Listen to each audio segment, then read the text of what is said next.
మిత్రులారా, ఈరోజు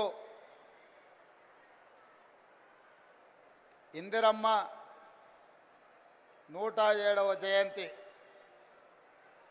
ఇందిరమ్మ అంటే ప్రపంచ దేశాలకు ఒక ఉక్కు మహిళ. కాంగ్రెస్ పార్టీ అధ్యక్షురాలుగా, ఈ దేశ ప్రధానమంత్రిగా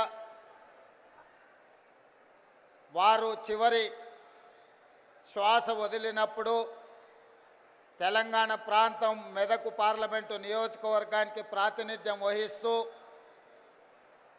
ఆఖరి శ్వాస వారు వదిలి ఈ గడ్డ మీద సూర్యచంద్రులు ఉన్నంతకాలం శ్రీమతి ఇందిరమ్మ పేరు మీద పేద ప్రజలకు, ముఖ్యంగా మా ఆడబిడ్డలకు, మా మహిళా సోదరీమణులకు సంక్షేమ అభివృద్ధి పథకాలను అందించాలని ఇందిరమ్మ రాజ్యాన్ని ఏర్పాటు చేసి ఇందిరమ్మ రాజ్యంలో ఆడబిడ్డల్ని కోటీశ్వరులను చెయ్యాలని ఈరోజు మన ప్రభుత్వం కంకణ బద్దులై ఈ వరంగల్ గడ్డ మీద కార్యక్రమాలను తీసుకోవడం జరిగింది. ఈ కార్యక్రమంలో నాతో పాటు ఉప ముఖ్యమంత్రి వర్యులు బట్టి విక్రమార్క గారు, మంత్రివర్గ సహచరులందరూ, పార్లమెంట్ సభ్యులు, శాసనమండలి సభ్యులు, శాసనసభ్యులు, ప్రభుత్వ సలహాదారులు, ఉన్నతాధికారులు, పార్టీ నాయకులు, పిసిసి అధ్యక్షులు, ప్రాణ సమానులైన 33 జిల్లాల నుంచి తరలి వచ్చిన మా ఆడబిడ్డలందరికీ కూడా హృదయపూర్వకంగా నేను నమస్కారాలు తెలియజేస్తున్నా. ఈ కార్యక్రమం మా ఆడబిడ్డలకే అంకితం.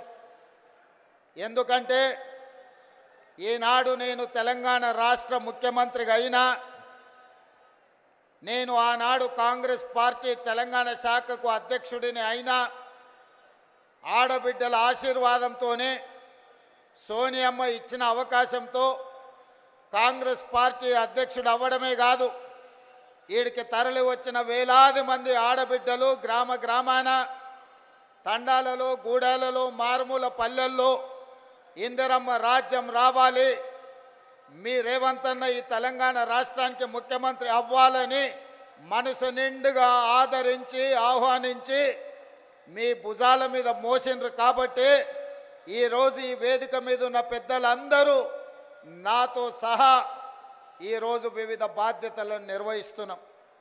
మరి వివిధ బాధ్యతలను నిర్వహిస్తున్న మేము మీ ఆశీర్వాదంతో అవకాశం వస్తే మీకు కృతజ్ఞత తెలుపుకునే బాధ్యత, ఆడబిడ్డలకు అన్ని అవకాశాలు అందించాల్సిన బాధ్యత ఈరోజు మా పార్టీ మీద, మా ప్రభుత్వం మీద ఉన్నది.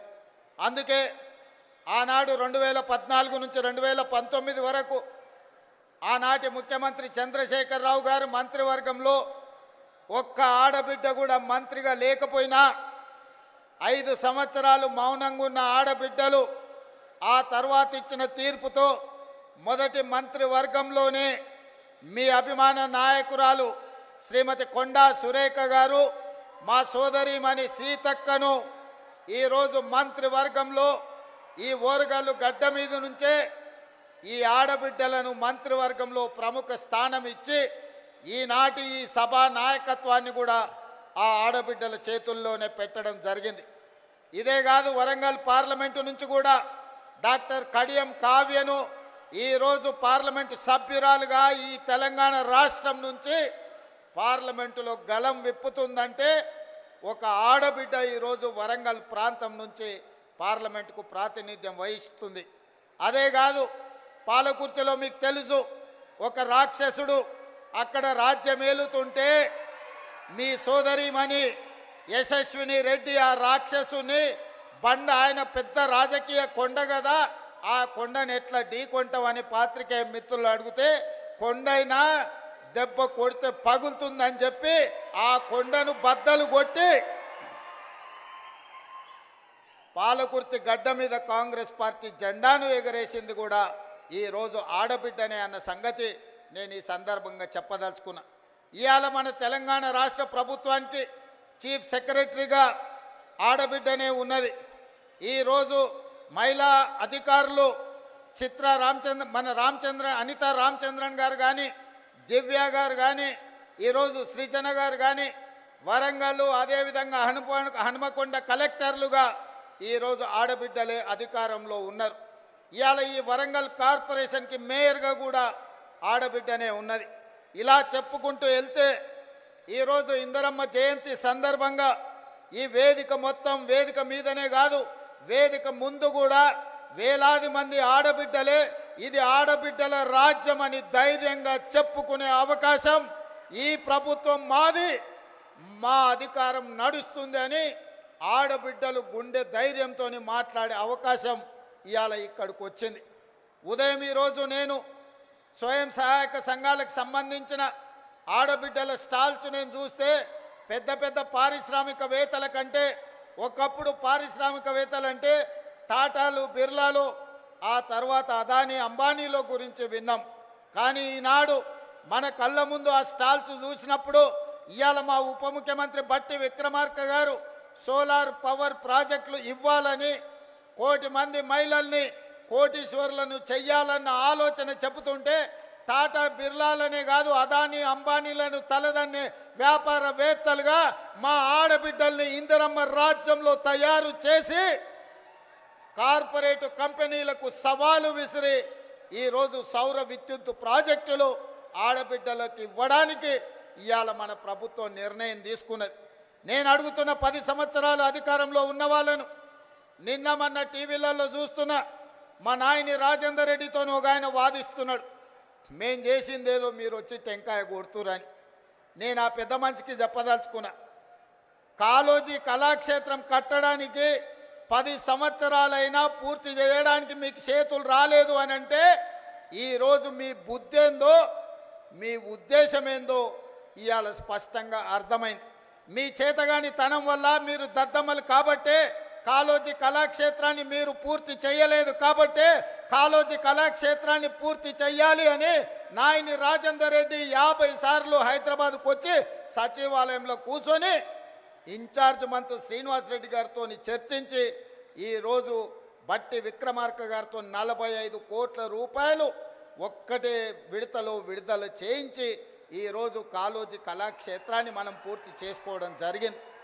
ఇవాళ నేను గుర్తు చేసుకోదలుచుకున్నా, తెలంగాణ పోరాటానికి, తెలంగాణ పౌరుషానికి మారు పేరు, తెలంగాణ కోసం 4 దిశలా తెలంగాణ వాదాన్ని భావవ్యాప్తి చేయడానికి కాళోజీ ఎంతో కృషి చేసిండు. కాళోజీని గుర్తించని ప్రపంచమే లేదు. కాళోజీ కవిత్వం చదవని వాడు అసలు కవేగాడు, అతడికి చదివే రాదు అనుకునే విధంగా కాళోజీ ఒక బలమైన ప్రభావం మన మీద చూపించింది.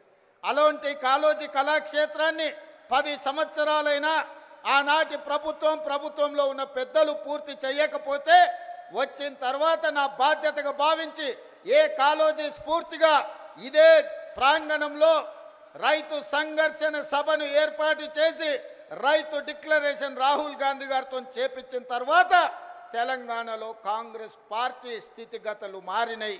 అందుకే ఈ కాళోజీ గడ్డ మీద నుంచి, ఈ ఓరుగల్లు పోరాటం నుంచి ఈనాడు తెలంగాణ రాష్ట్రంలో ప్రభుత్వం ఏర్పాటు చేసినాం. మరి అలాంటి ఈ గడ్డ మీద కాళోజీ కళాక్షేత్రం వాయిదాలు పడుతూ ఉంటే చూస్తూ ఊరుకుందామా?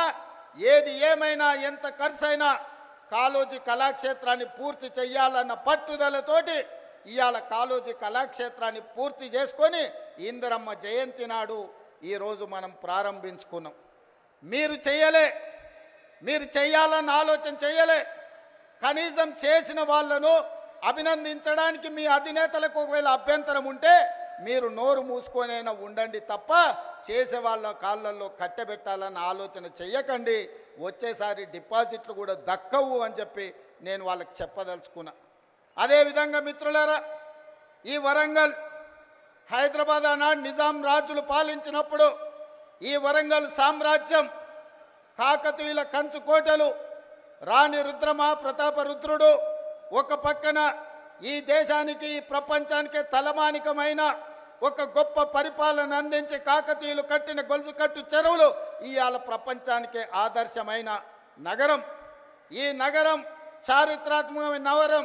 ఇక్కడ కట్టిన 1000 స్తంభాల గుడి కావచ్చు, రామప్ప దేవాలయం కావచ్చు, ఇలా చెప్పుకుంటూ పోతే ఇక్కడున్న కోటలు కావచ్చు, ఇక్కడున్న చెరువులు కావచ్చు, ఇక్కడున్న సంస్కృతి ప్రపంచానికి ఆదర్శంగా ఉండే గొప్ప నగరం. అలాంటి నగరం ఉమ్మడి రాష్ట్రంలోనే కాదు, ప్రత్యేక తెలంగాణలో కూడా చంద్రశేఖరరావు గారి చేతిలో మోసపోయి గోసపడుతుంటే ఈ నగరము ఇది పట్టణంగానే నిలిచిపోతే ఈ పట్టణాన్ని గొప్ప నగరంగా చెయ్యాలి. హైదరాబాదు నగరానికి పోటీ నగరంగా ఒక అద్భుతమైన అభివృద్ధి చేయాలని ఆలోచన చేసినాం. పదే పదే మీ ఎమ్మెల్యేలు అటు పెద్దలు కడియం శ్రీహరి గారు, నాయన రాజేందర్ రెడ్డి గారు, అదేవిధంగా కొండా సురేఖమ్మ గారు, ఈ ప్రాంతంలో ఉండే ఎమ్మెల్యేలు అందరూ అన్నా నువ్వేం చేసైనా వరంగల్ పట్టణాన్ని నగరంగా మార్చాలి, ఎయిర్పోర్టు రావాలి, పరిశ్రమలు రావాలి, మా పిల్లలకు ఉద్యోగాలు ఇవ్వాలి, కాకతీయ యూనివర్సిటీ ఉన్న ఓరుగల్లును అభివృద్ధి పదం వైపు మీరు నడిపించాలి అని వాళ్ళు నన్ను నిద్ర పోనీయకుట్ట, తిండి తిననీయకుట్ట నన్ను ముప్పు తిప్పలు పెట్టిరు. సూచన 2-3 సార్లు అడిగి వదిలేస్తారేమో, మర్చిపోతారేమో అని. కానీ వాళ్ళు మర్చిపోలే, నిత్యం గుర్తు చేస్తూనే కలిసినప్పుడల్లా కాగితం తెచ్చి ఇచ్చేటోళ్ళు. ఇక ఈ సమస్యకు పరిష్కారం